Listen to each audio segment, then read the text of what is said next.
வேதம் கேட்போம். எசேக்கியேல் 13ஆம் அதிகாரம்.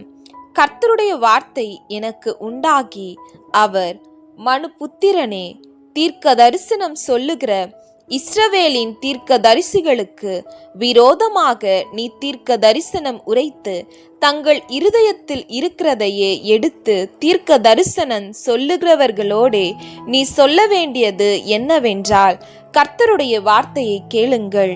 கர்த்தராகிய ஆண்டவர் உரைக்கிறதாவது, தாங்கள் ஒன்றும் தரிசியாதிருந்தும் தங்களுடைய ஆவியின் ஏவுதலை பின்பற்றுகிற மதிக்கெட்ட தீர்க்க தரிசிகளுக்கு ஐயோ! இஸ்ரவேலே, உன் தீர்க்க தரிசிகள் வனாந்திரங்களிலுள்ள நரிகளுக்கு ஒப்பாயிருக்கிறார்கள். நீங்கள் கர்த்தருடைய நாளிலே யுத்தத்தில் நிலை நிற்கும்படிக்கு திறப்புகளில் ஏறினதுமில்லை, இஸ்ரவேல் வம்சத்தாருக்காக சுவரை அடைத்ததுமில்லை.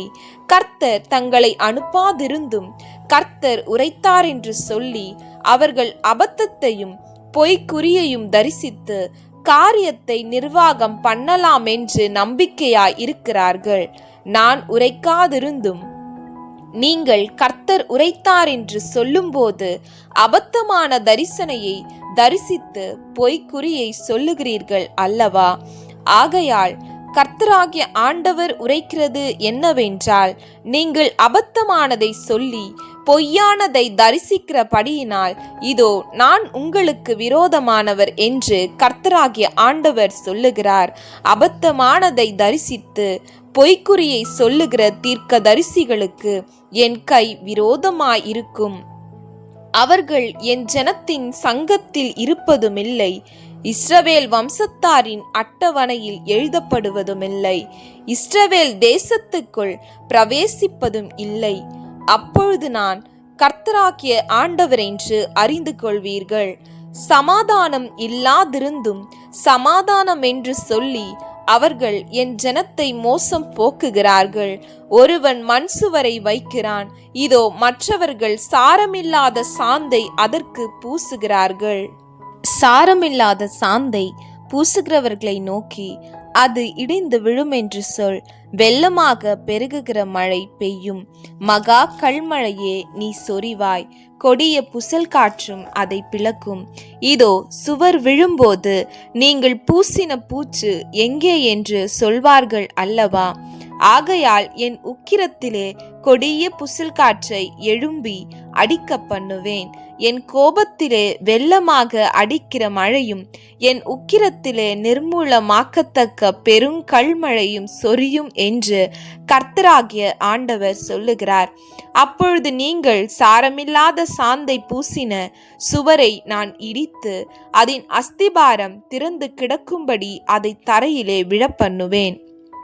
உள்ளே இருக்கிற நீங்கள் நிர்மூலமாகும்படி அது விழும். அப்பொழுது நான் கர்த்தர் என்று அறிந்து கொள்வீர்கள்.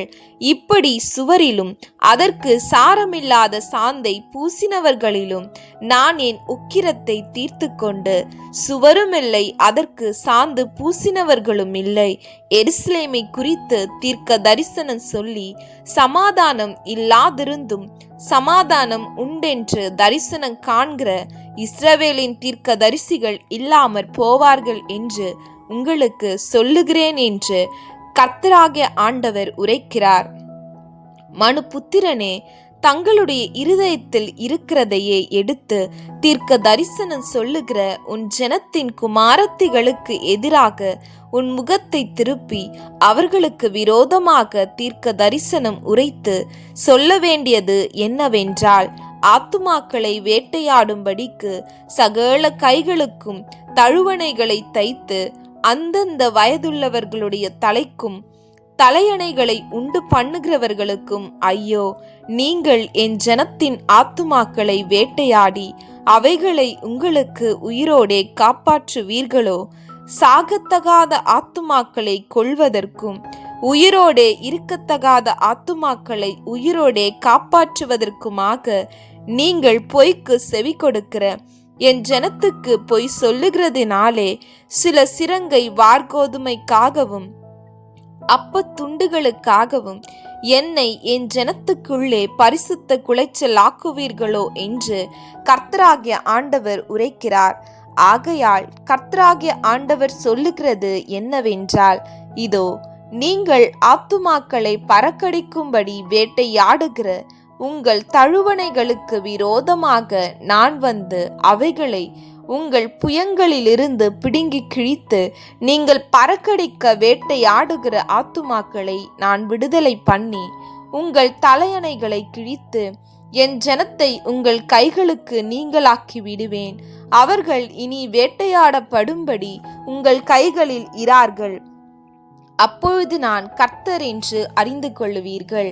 நான் சஞ்சலப்படுத்தாத நீதிமான்களின் இருதயத்தை நீங்கள் வீணாய் முறிய பண்ணினபடியினாலும், துன்மார்க்கன் தன் பொல்லாத வழியை விட்டு திரும்பவும் நான் அவனை உயிரோடே காக்கவும் கூடாதபடிக்கு நீங்கள் அவனுடைய கைகளை திடப்படுத்தினபடியினாலும், நீங்கள் இனி அபத்தமானதை தரிசிப்பதுமில்லை, சாஸ்திரம் பார்ப்பதுமில்லை.